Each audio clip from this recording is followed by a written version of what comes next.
이번 주에 구정이 끼어 있어서 아마 가족들을 만나러 다 고향으로 많이들 오고 가곤 할 겁니다. 어, 명절에 이렇게 이동하는 거는 뭐 누구나 다 아는 사실인데요. 만약에 명절이 아닌데 전국에 흩어져 있던 식구들이 갑자기 다 모인다 이러면 뭔가 큰 일이 하나 있었다라는 뜻이 되죠. 뭐 주로 이제 가족 간에 결혼이 있거나 장례가 있거나 이렇게 되면 모이는 거죠. 저도 옛날에 대학 다닐 때 기숙사에 함께 있었던 친구들이 있는데요. 이 기숙사에서 함께 생활했던 친구들이기 때문에 이 전국에 흩어져 있어요. 잘 안 만나서요. 근데 이제 특별한 계기가 있으면, 야 요번에 뭐 베트남에 가 있던 누가 왔다 모여라 이러면 한 번에 쫙 모여들고 그러죠. 1년에 지금은 1년에 한 번 모이기도 참 쉽진 않아요. 전국에 흩어져 있던 친구들이 모인다 이러면 뭔가 일이 생긴 거예요. 근데 이게 높은 자리 올라가면서 점점 더 심해지죠. 대통령의 가족이 요번에 다 모였단다 이러면요, 기자들이 무슨 일인가 싶어서 아마 북새통을 칠 겁니다.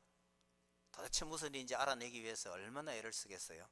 근데 여러분, 삼위일체 하나님께서, 세 분이에요. 삼위일체 하나님께서 한 자리에 모였다면 이거 무슨 일이 생겼겠느냐, 이런 걸 한번 생각해 보실 필요가 있습니다. 오늘 우리가 읽은 본문에 보면 성부, 성자, 성령이 한꺼번에 등장합니다. 삼위일체 하나님 하는 말을 우리가 많이 쓰지만 실제로 성경에요, 이 세 하나님께서 동시에 모인 적이 별로 없어요. 아주 극히 드문 일입니다.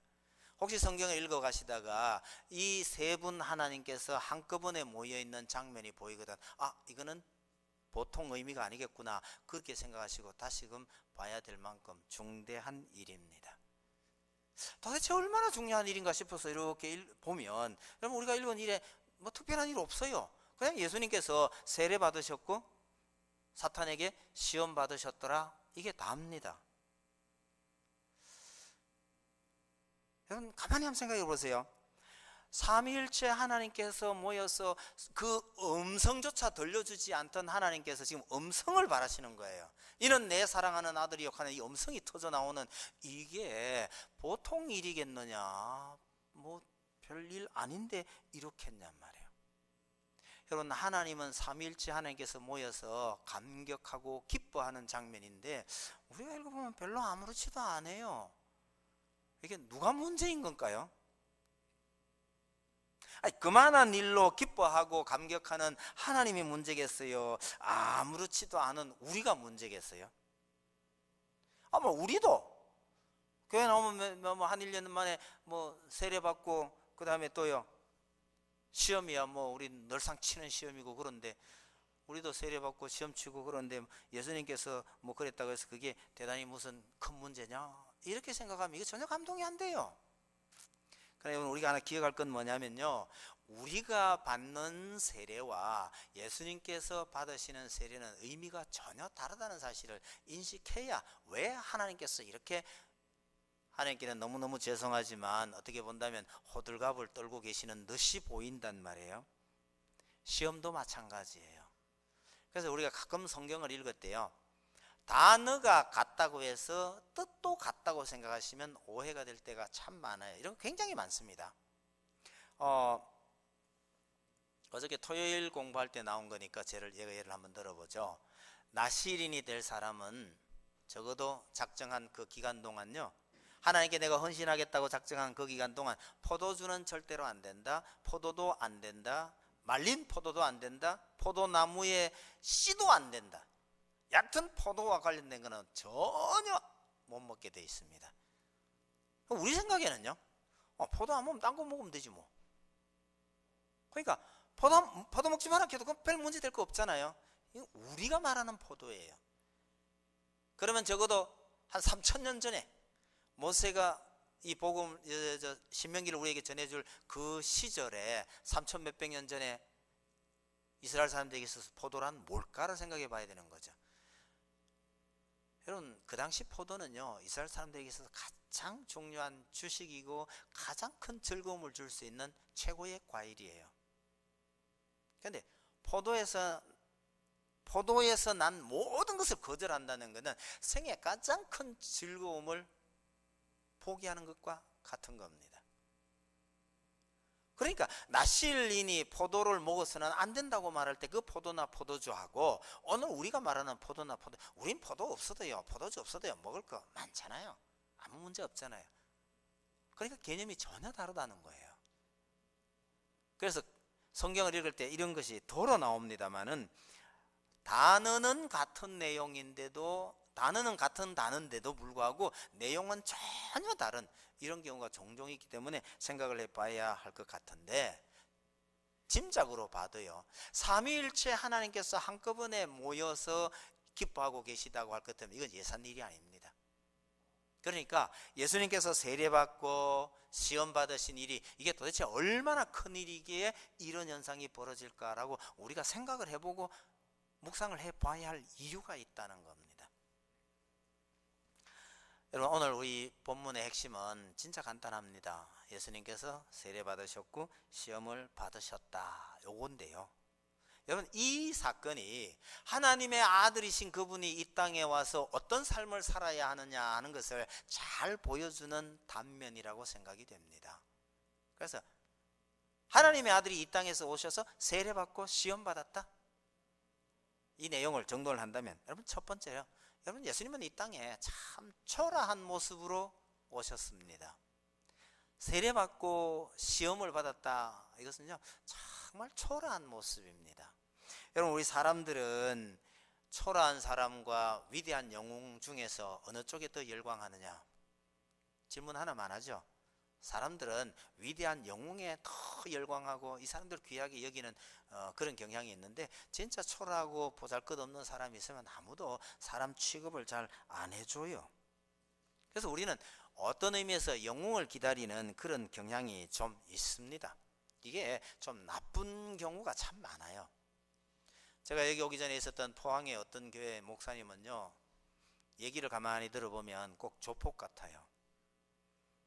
담임 목사님이 이렇게 탁 들어오시면요, 장로님들이 일렬로 쫙 서가지고요 90도로 쫙 절하고 이런데요, 제가 그 말 듣고요, 뭐야 목사야 조폭이야 이랬거든요. 아니, 목사님은 그러고 있는데 교인들이 괜찮아? 물으니까요, 아니, 교인들은 또 그게 보기 좋다네요. 우리 목사님 멋있어 이런데요. 저는 제 머리로는 이해가 안 되는 겁니다. 아니, 목사가 왜, 도대체 그 교회가 왜 그러고 있는지, 그 참, 여러분, 그래야 큰 목사가 된답니다. 교인들하고 친하게 지내면서 할 얘기 못할 얘기 다 하고 어울려 잘 지내면요, 그 큰 목사가 못 된대요. 큰 교회 하는 목사는요, 어딘가 모르게 좀 신비스러워야 한대요. 그래서 교인들하고 가깝게 대화도 안 하고 접근도 안 하고요, 교인들이 담임 목사님 한번 만나려 그러면요, 진짜 참 옛날 저 깊은 산 중에 살고 있는 도사 만나기보다 더 어려워야, 그래야 그게 큰 목사가 되고 큰 교회가 된다는 거예요. 그다지 유명하지 않은 교회에 소속되어 있는 거 복인 줄로 아십시오. 마음에 좀 안 들리면, 마음에 안 들거나 섭섭한 일이 있으면 대번에 목사님 하고 전화할 수 있는 거, 이거 복이에요. 어떤 교회는요, 무슨 부장님께서 담임 목사님한테 전화를 걸었더니 불호령이 떨어졌다는데, 이런 일로 함부로 직접 전화하지 마세요, 야단 났대요. 못한대요. 근데 어떤 사람들이 그렇게 좀 위대해 보이고 좀 신비로워 보이고 그래야 뭐 있는 것처럼 생각하나 봐요. 안 좋은 현상입니다.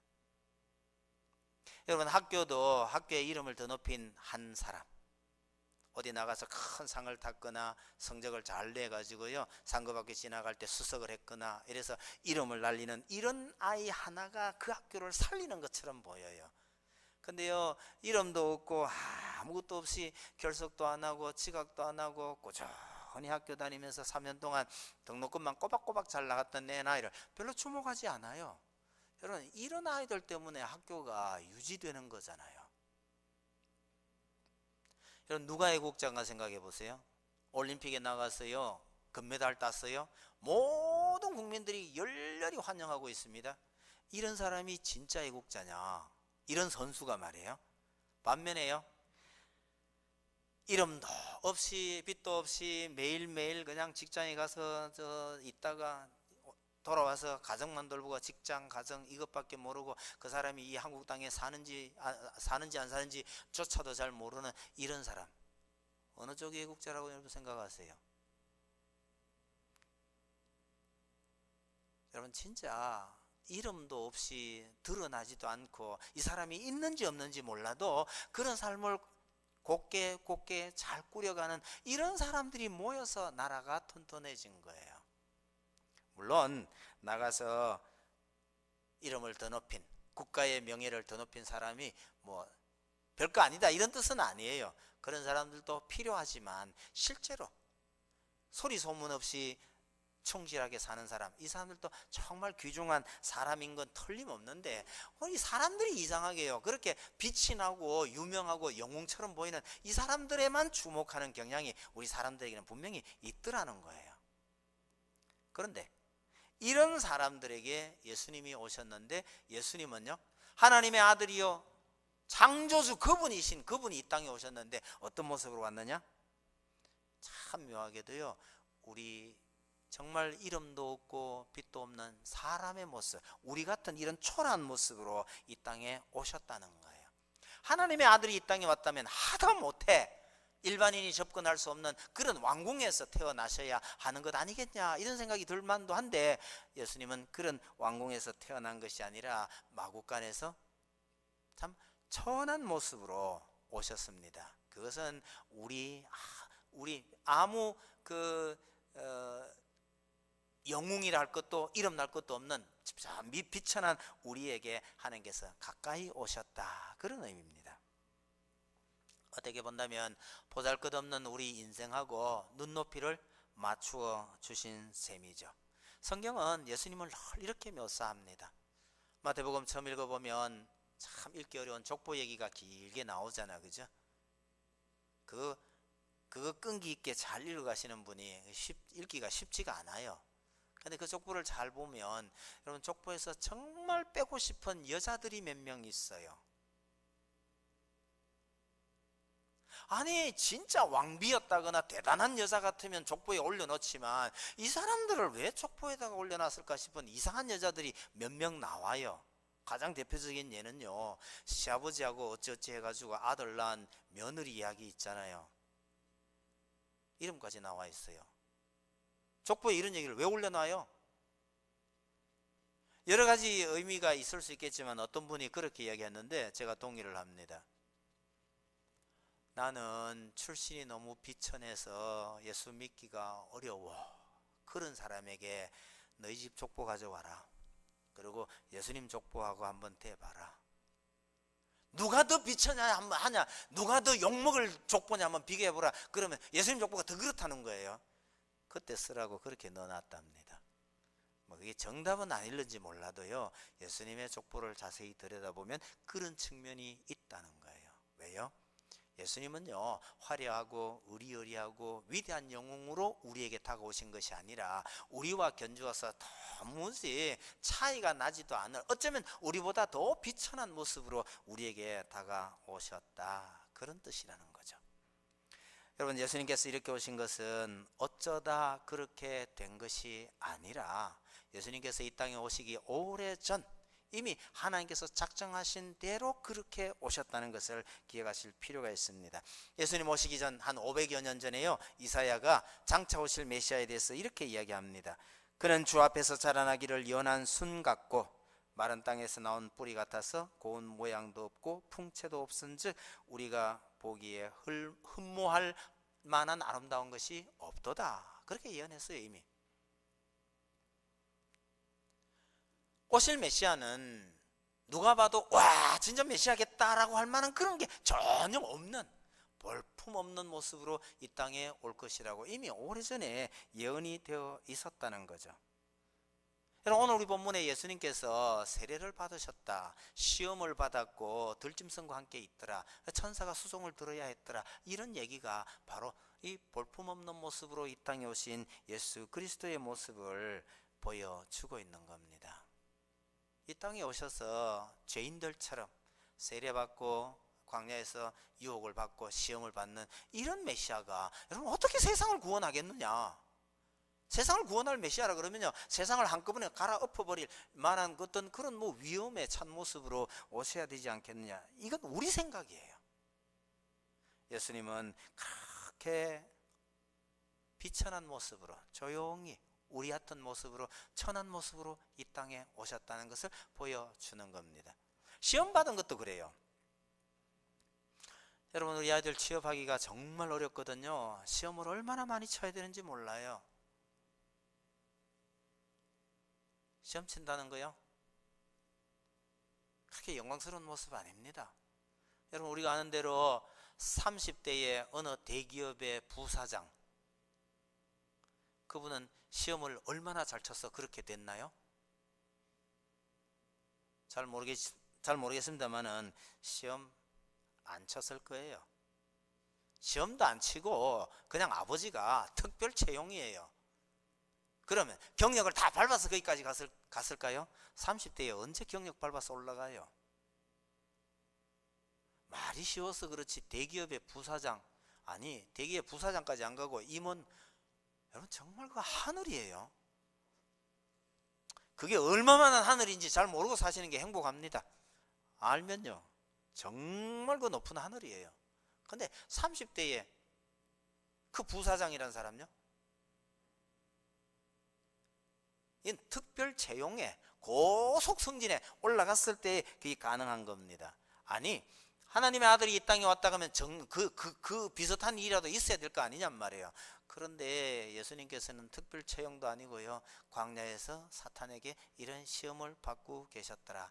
너무너무 초라한 모습으로 오셨는데, 그러면 이 땅을 구원하려고 하시는 메시아가 이 땅에 왜 이렇게 초라한 모습으로 오셨느냐? 대답할 말이 별로 없어요. 뭐 대답할 수 있다면 이런 겁니다. 어차피 예수님은 이 땅에 죽으러 오셨거든요. 죽으러 오신 분이 뭐 그렇게 위대한 모습으로 오실 이유가 없잖아요. 여러분, 세례는 우리 이제 물을 붓는 걸로 되어 있습니다만은 원래 세례요한이 세례를 줄 때는 이게 침례였을 거라고 생각을 해요. 물을 붓는 것은 씻는다는 의미이고, 침례, 물에 잠근다는 것은 죽는다는 뜻입니다.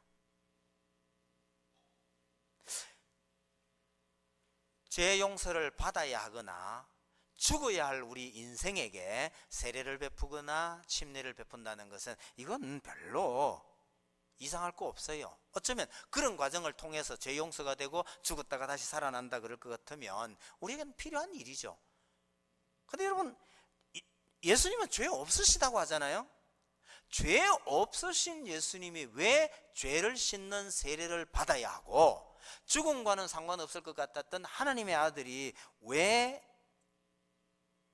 세례를 받아서 죽어야 하는 그 일을 경험하느냐, 그런 얘기입니다. 의외로 답은요 간단한 게, 어차피 그분은 죽으러 오셨기 때문에 그렇다는 겁니다. 예수님께서 나신 곳이 베들레헴이 있잖아요. 우리말로 말하면 떡집이에요. 방앗간이에요. 예수님은 왜 방앗간에서 나셨나요? 본인 스스로 그랬어요. 난 생명의 떡이로라. 무슨 얘기입니까? 온 세상을 먹여 살려야 할 양식으로 내가 이 땅에 왔다. 그러니까 방앗간에서 났죠. 그 베들레헴 마구간에 누웠어요. 왜 마구간에 누워 계셔요? 원래 마구간에는 누가 있어야 되는데요? 짐승이 있어야 되는 곳이죠. 예수님께서 또 이렇게 말씀하셔요. 나는 온 세상에 속죄 제물로 왔다. 온 세상 사람들이 죽어야 할 그 대신에 내가 대신 죽으려고 대속제물로 이 땅에 왔다. 대속제물은 전부 짐승입니다. 소나 양이나 가축으로 제사를 드렸잖아요. 예수님께서는 그 짐승처럼 그렇게 죽으려고 이 땅에 오셨다고 본인 스스로 그렇게 말씀하셔요. 그러니까 어디 누워 계시냐? 마구간에 누워 계시는 거죠.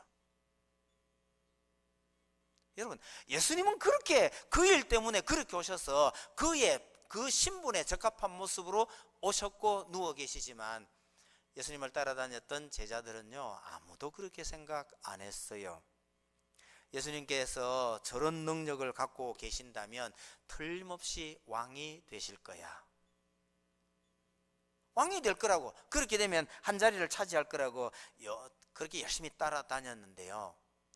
그렇게 따라다녔던 예수님께서 맥없이 잡혀가셔서 그렇게 죽으실 줄은 전혀 상상을 못했습니다. 아니, 예수님께서 그렇게 말씀하셔도 이게 도무지 이해가 안 되는 거예요.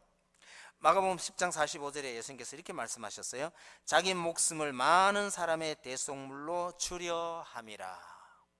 내 목숨을 많은 사람들이 대속물, 죽어야 할 그거 대신 내가 죽으려고 이 땅에 왔다. 그렇게 말해도 그 말을 고지 들은 제자들이 아무도 없었어요. 저렇게 능력 있는 분이 돌아가신다고? 죽는다고? 상상이 안 되는 거예요.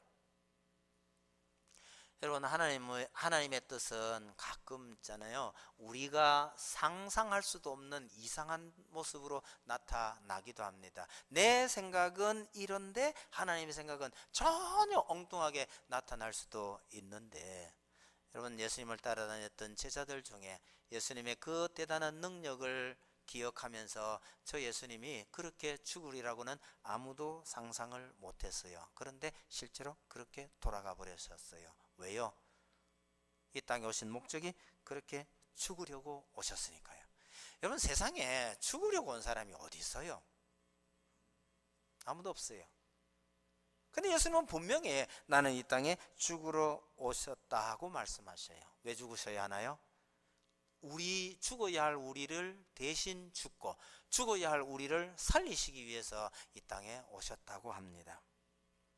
여러분, 정말 초라한 모습으로 이 땅에 오셔서 세례 받으시고 시험 받으시고 그러다가 결국은 돌아가신 것은 우리를 살리려 하심이었다, 그렇게 고백합니다. 로마서 6장 4절에요. 그러므로 우리가 그의 죽으심과 합하여 세례를 받음으로 그와 함께 장사되었나니 이는 아버지의 영광으로 말미암아 그리스도를 죽은 자 가운데서 살리심과 같이 우리로 또한 새 생명 가운데서 행하게 하려 함이라. 새 생명 가운데서 행하게 하려 함이라 하는 것은 예수 그리스도께서 그렇게 죽으시고 부활하심으로 인해서 그를 믿는 자에게 새 생명, 우리가 이 땅에서 오래 살아서 100년을 살아도 이건 버려야 할 헌생명이에요. 그거 아닌, 그 다음에 새 생명을 우리에게 주게 하시려고 예수님께서 이렇게 오셨다, 그렇게 고백을 하는 겁니다. 여러분, 우리 인생이 아무리 오래 살아도 뭐 한 100년 못 넘기잖아, 그죠? 결국은 뭐 조금 길거나 조금 짧거나 이런 차이는 있어도 어차피 죽을 인생입니다. 근데 어차피 죽을 인생이라도 조금 빨리 죽으면 정말 난리가 나잖아, 그죠? 그런데도요, 영원히 사셔야 하는 그분, 죽음하고는 아무런 상관이 없는 그분이 이 땅에 와서 죽는다 그래도 우린 덤덤해요. 아니, 그것도 우리를 살리기 위해서 죽음과는 상관없는 그분이 죽으려고 왔다, 그래서 우린 별로 안 놀라요. 우리의 상상력이 좀 필요합니다. 누구에게도 무릎 꿇을 일이 없는 우리 왕이 우리를 살리기 위해서 누군가에게 무릎을 꿇었다고 상상을 한번 해보셔요.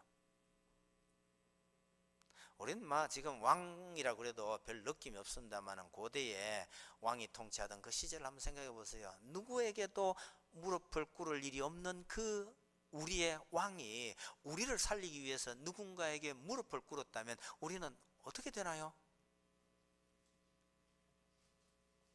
얼마나 황송하고 얼마나 감사할까, 그런 생각을 한번 해볼 필요가 있습니다.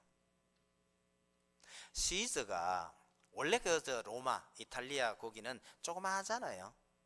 이 시저가 군사를 이끌고요, 소위 갈리아 지방을 원정 갑니다. 그 갈리아 지방이라는 것이 이제 지금식으로 얘기하면 정확하진 않아요. 그러나 대충 얘기를 하면 프랑스나 독일이 있는 그 지역, 주로 프랑스 지역이 중심이 되고 독일 남부 지역 그쯤 안 되겠습니까만은, 그게 이탈리아 입장에서 보면 그 지역이 굉장히 넓은 지역이거든요. 그 넓은 지역을 7년 동안 원정을 다니면서 그 지역을 다 정복을 하고 로마의 영토로 삼습니다. 그게 보통 어려운 일이 아니에요. 거의 불가능에 가까운 일인데 그 일을 시저가 해냈기 때문에 참 역사상 가장 위대한 인물로 등장을 하게 됩니다. 그 원정 기간 동안 얼마나 많은 사람이 죽었는지 모릅니다. 근데 이제 그 이야기 끝에 보면요, 마지막에 결정적인 대회전, 결정적인 싸움 하나가 벌어져요. 그 지방에 있던 고을 족속들을 전부 규합을 해가지고 시적에 대항했던 장군이 한 사람이 있습니다. 정말 온 세계를 걸고 대판 큰 전쟁을 하나 치르는 거죠. 그 전쟁 끝에 어떻게 하다가 이 장수가요, 한 성에 갇히게 됩니다. 약간 불리해진 상황에서 알레시아라는 지방에서 한 성에 갇혔는데요, 시즈가 그 성을 포위를 합니다. 포위를 하는데 그 포위망을 뚫고 어떻게 연락병을 보내가지고요, 시즈가 이 성을 포위하고 있는 그 바깥을요, 고을지방 군사들이 또 전부 이중으로 포위를 해버리는 겁니다. 그러니까 묘한 장면이 되죠. 누가 포위가 되어 있는지 몰라요. 시즈가 포위하고 있는 그 바깥을 대적들이 다시 포위를 하는 이런 상황이 되죠. 그러면 시즈는 안팎으로 싸워야 돼요. 앞쪽에는 성을 상대로 싸워야 되고 뒤쪽에는 자기를 포위한 군사들과 또 싸워야 되는데요, 어마어마한 전투가 벌어집니다. 시저 스스로 내 스스로 인질이 돼서 안팎으로 붙어 싸워서 이겨내야 이 전쟁은 끝이 난다, 이러고 싸우는데요, 그 전쟁을 자세히 기록한 내용을 보면 참 어마어마합니다. 근데 그 전쟁에서 시저가 이겨요. 외부에서 자기를 포위하고 있던 군사들과 싸워가지고 결국은 이겨내서 외부 군사부터 풀어냅니다. 물리쳐버립니다. 이제 남은 거는 성 안에 있는 군사잖아요. 그때 이 성 안에 있던 장수가요, 나 하나 항복하고 가서 내가 죽을 테니까 이 성 안에 있는 내 백성은 살려달라, 이러고 이 장수가 혼자 항복하러 나옵니다. 이 장수 이름이 역사에 아주 재미나게 기록이 되어 있습니다. 저도 기억을 잘못해서 적어봤는데요, 베르킨게토릭스 뭐 이런 이름이나, 이 사람이 이제 프랑스의 자기 그 위대한 조상이라고 생각을 해서, 이게 프랑스 말로는요 베르생제토릭스라고 해가지고 이 프랑스 사람들이 위대한 자기 조상이냐 아니냐 뭐 이 갖고 이제 논란이 좀 되고 있는 그런 사람입니다. 아마 이 전투에서 시저에게 이겼더라면 이 사람은요 시저만큼이나 위대한 역사의 영웅이 됐을 사람입니다. 그 전투에 쳤기 때문에 결과적으로 수년 뒤에 처형이 되기는 합니다만은요, 어마어마한 전쟁이에요. 근데 졌어요. 그러고 난 다음에 이 성에 있는 우리 백성들 전부 살려다오, 그러고 자기 혼자 나가서 잡혀가서 결국은 죽게 됩니다. 여러분, 이 장면을 이렇게 머릿속에 그려보면서 그 성에 있던 백성들이 이 자기들의 왕, 물론 그 당시에 이름은 부족장이라 되어 있지만 일단 왕이거든요. 이 왕이 혼자 항복하러 나가는 그 장면을 보면 느낌이 어떨 것 같으세요?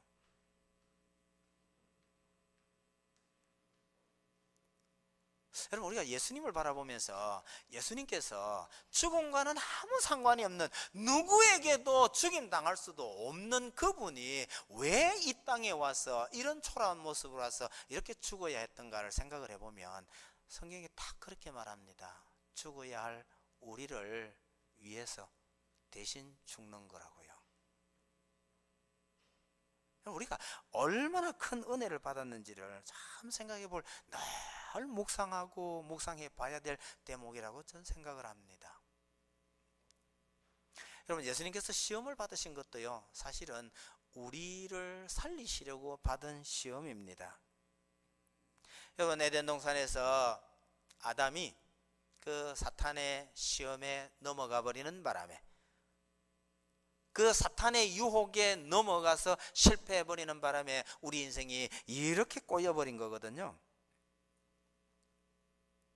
예수님께서 다시 오셨어요. 그걸 풀어내려고요. 그러니 아담이 실패해버린 그 시험을 예수님께서 다시 치는 거예요. 우리 대학에서 흔히 말하는 제시나 마찬가지입니다.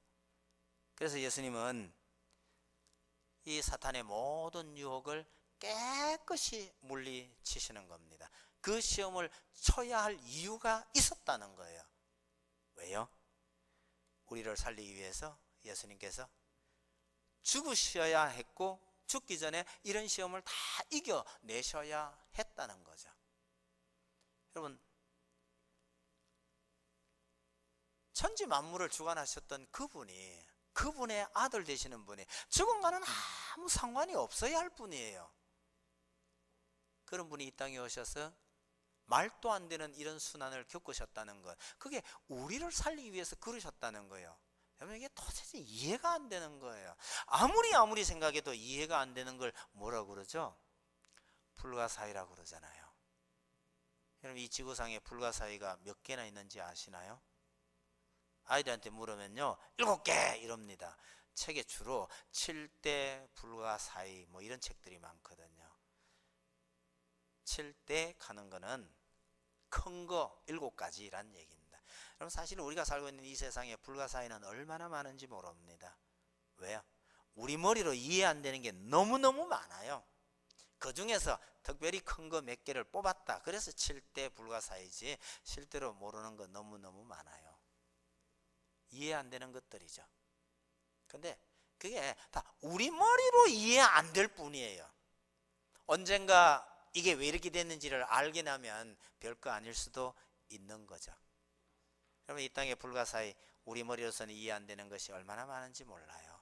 그런데 아마 최후까지 우리 머리로는 도저히 이해 안 되는 것이요, 하나님의 아들이신 그분이 이 땅에 와서 우리를 위해서 대신 죽으셨다? 이해 안 될 겁니다. 제가 보기에는요, 불가사의 중에서도 가장 이해 안 되는 불가사의가 바로 이것 아닐까, 그런 생각이 드는 거예요. 여러분, 이게 얼마나 어마어마한 일이었기에 예수님께서 세례 받으실 때에 하나님께서, 성부 하나님께서도 오시고 성령 하나님께서도 오셔서 친히 음성을 들려주시면서 이는 내 사랑하는 아들이라고 하나님께서 이런 사랑 고백까지 하시느냐는 말이에요. 하나님께서 보시기에 이 일이 얼마나 기쁘고 감격스러운 일이냐라는 것을 잘 보여주는 장면입니다. 여러분, 우리가 도무지 이해할 수 없는 것 중에 하나가 하나님께서 우리 인생을 창조하시고 이 인생에게 사랑을 하신 겁니다. 이 인생을 상대로 사랑에 빠지신 거예요. 먹으면 죽으리라 했던 그 인생들을 에덴 동산에서 쫓아내시고 죽이는 것이 아니라 살리기 위해서 길을 찾고 찾으셨습니다. 범죄에서 포기할 만한 이 인류의 역사가 너무 죄가 많아서 하나님께서 포기하실 만도 한데 끝까지 포기하지 아니하시고 여자의 후손을 이 땅에 보내셔서 끝내 이 일을 이루겠다고 작심하시고 구원 역사를 이어 오셨던 겁니다. 그러니 예수님께서 이 땅에 오셔서 세례를 받는 이 사건이 하나님 보시기에는요, 처음 창조 때부터 지금까지 이끌고 온 구원 역사, 다시 말하면 하나님의 그 사랑의 소원을 아들이 지금 이루고 있는 장면입니다. 그러니 하나님께서 그렇게 기뻐하셨다, 조금 이해가 될 듯합니다. 오래전 제가 봤던 어느 아버지 얘기를 하나 할까 해요. 인천에 사는 사람이었는데요, 제가 텔레비전에 나온 덕분에 참 생생하게 기억을 합니다. 아들을 남자답게 키우겠다고 하는 그 아버지의 이야기였어요. 아들을 남자답게 키우겠다고요, 한겨울에 얼음을 깨고 아버지가 거기 들어가서 아들 들어와! 이렇게 집어넣는 아버지예요. 방청객들이 물었어요. 한겨울에 얼음 깨고 그 들어앉아 있으면 안 춥습니까? 하니까 아버지 얘기가요, 두려웠대요. 이러다가 나 심장마비 걸려서 죽는 것 아닐까, 그렇게 두렵기도 하고요, 너무너무 춥더라는 거예요. 그런데도 아들을 강하게 키워야 되겠다 해서 아무렇지도 않은 척하고 아들을 그 얼음 구덩이 속에 끌어넣고 했던 이런 아버지입니다.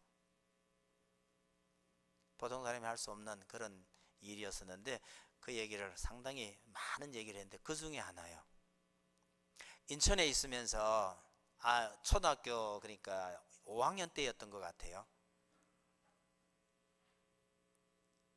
용돈을 줘갖고요, 아이를 서울로 보내면서 한 일주일 동안 너 이 돈 가지고 서울을 돌아다니면서 서울에 한강이, 강물이 어떻게 흘러가고 있는지 네가 조사해와. 그러고 보내버렸답니다. 여러분 이해가 되세요? 초등학교 5학년짜리를요 혼자 돈만 줘가지고 서울을 돌아다니고 일주일 만에 돌아오라고 그래 보냈는데요. 그래 보내놔놓고 그 아버지 편안했을 것 같아요? 아까 얼음물에 들어앉아가지고 이러다가 나 죽는 거 아닐까 하는 그 불안은 여전히 있는 거예요. 저러다가 이 아이가 무슨 사고가 나서 영영 보지 못하게 되는 것 아닐까 하는 그런 두려움이 있는 거예요. 그런데도 불구하고 이 아버지가 보내놓고요, 사흘 만에 전화가 왔는데 목소리가 너무너무 발떨합니다. 이럴 리가 없는데. 그래서 짚히는 게 있어가지고요, 야, 너 혹시 옆에 엄마 있는 거 아냐? 하고 물었더니 있대요. 바꿔! 그래가 당장 호소리 가서 다 불러 들렸어요. 여러분 아버지가 엄마 생각에는요, 이 아버지가 미쳤지 이게 어디라고 일어나 놓으니까 애 가는데 뒤편에 가거든. 엄마한테 전화해. 그래 보내놓고요, 엄마하고 아들하고 통화가 되는 거예요. 아빠 출근하고 난 다음에 엄마가 몰래 서울로 옵니다. 아들하고 접선을 해서 같이 돌아다니면서 노는 거예요. 놀다가 저녁에 잠자리 마련해 놔놓고 저녁에 아빠 퇴근하기 전에 미리 집에 싹 들어오는 거예요. 그 이튿날 또 접선하고 이러는 겁니다. 한 살 동안 아버지가 몰랐을 뿐이죠. 여러분 아버지의 숙제, 엄마의 지원, 아들의 순종, 이러면 말이 될까요 이거? 아들이 처음에 순종하겠다고 아버지가 하라 그러니까 가지요. 우리 아버지가 어떤 아버지인지 아들이 안단 말이에요. 그래 가긴 갔어요. 갔는데 엄마가 살짝 옆에서 찔러 넣은 겁니다. 저는 그 얘기를 보면서요, 이야, 아버지 대단한 아버지다. 근데 그걸 순종하려고 하는 아들도 참 대단하긴 대단하다, 그죠? 근데 그 옆에 있는 엄마가 그냥 있을 수 있나요? 그래가 그 아들 부인을 다시 불러들여가지고 부인을 딱 붙들어 앉혀놓고 절대 연락하지 말라고 하니까 그래가 다시 보냈다, 뭐 이런 얘기입니다. 그 뒤에 어떻게 됐는지 뭐 뒷일까지는 안 들었지만 그날 이 아버지요 방청객들한테 박수를 엄청나게 받고 돌아갔습니다. 박수친 방청객 중에 그 아버지 흉내 내본 사람은 아무도 없습니다. 아무도 없을 거예요. 그 흉내 낼 수 있는 일이 아니에요. 여러분 제가 이 얘기 드리는 이유가요, 하나님께서 자기가 사람을 창조해 놓고 이 사람을 구원하기 위해서, 이 사랑에 빠져서 이 사람들을 구원하기 위해서 너무너무 간절한 소망이 있는 거예요. 아들을 대신 죽게 하면 안 될까? 이 소망에 아들이 순종해서 이 땅에 온 겁니다. 이 자체가 이게 말이 되냐고요. 이렇게 순종하여 이 땅에 온 그 아들의 일에 누가 또 협력하고 돕느냐 그러니까 성령님께서 항상 함께 하면서 이 아들을 돕고 계시더라. 여러분 우리 머리로는 이런 아버지나 이런 아들이나 이런 성령님을 이해할 수가 없더라는 거예요. 아무리 해도 그게 도대체 무슨 이야기인지 이해가 안 되는데요, 그러나 좀 전에 말씀드린 이 아버지 이야기를 가만히 생각을 해보니까 조금 이해가 될 듯합니다. 여러분 하나님 아버지의 말도 안 되는 이 사랑을 이루어드리기 위해서 그 하나님의 아들 되시는 예수님께서 이 땅에 와서 이 엄청난 희생을 치르고 있는 겁니다. 그걸 보면서 하나님 아버지께서 기뻐서 어쩔 줄을 모르는 거예요. 근데 우리는 이 기사를 읽으면서 맹숭맹숭합니다. 그냥 픽 지나가 버려요. 아버지가 돌아가신 장례식에 모두가 슬퍼서 어쩔 줄을 모르고 있는데 철부지 아들이요 뛰어다니면서 노는 그런 장면 들어보잖아, 그죠? 저는 어떻게 보면 그 장면하고 좀 비슷하지 않나 그런 생각이 들어요. 엄청난 일이 벌어져 있는데 성부 하나님, 성자 예수님, 성령님께서 함께 모여서 지금 엄청난 일이 벌어져 있는데 우리는 예수님 세례 받으셨네, 뭐 시험 받으셨네 이러고 그냥 지나가더라는 거예요. 여러분, 하나님께서 우리에게 어떤 은혜를 베푸셨고 얼마나 놀라운 일을 이루셨는지를 늘 묵상할 수 있는 성경을 읽을 때마다 그런 어떤 묵상의 시간을 가질 수 있기를 바랍니다. 여러분, 이 세상에 불가사의는 진짜 많아요. 근데 사람들이 말하는 불가사의는 어쩌면 별거 아닐지도 몰라요. 근데 아무리 생각해도 이해가 안 되는 거는 우리를 향한 이 하나님의 사랑입니다. 왜 하나님께서 우리를 그렇게 사랑하셨는지, 또 그게 뭐라고 예수 그리스도께서 이 땅에 오셔야 했는지를요.